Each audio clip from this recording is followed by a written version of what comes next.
Geyser মহান pyramid তৈরি হয়েছিল ৪৫০০ বছর আগে,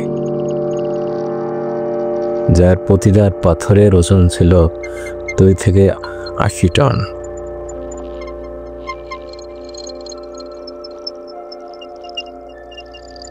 ধারণা করা হয়েছে প্রায় ১,০০,০০০ শ্রমিক ২০,০০০ বছরের বেশি সময় ধরে স্লাইড করে একটি নির্মাণ করেন।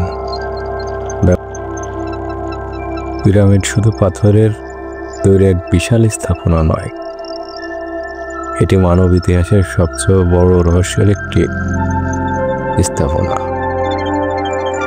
হাজার হাজার বছর আগে যখন আধুনিক যন্ত্রপাতি ও প্রযুক্তি ছিল না, তখন কিভাবে এত বিশাল কাঠামো তৈরি করা হয়, আজও বিজ্ঞানীরা তার সম্পূর্ণ উত্তর খুঁজে পায়নি।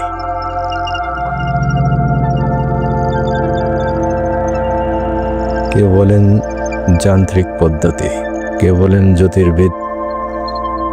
জ্যোতির্বিদ্যা অনুযায়ী নিখুঁত পরিকল্পনা, আবার আরেক বিশ্বাস অদৃশ্য কোনো প্রাচীন প্রযুক্তি জ্ঞান ব্যবহৃত করা গেছে।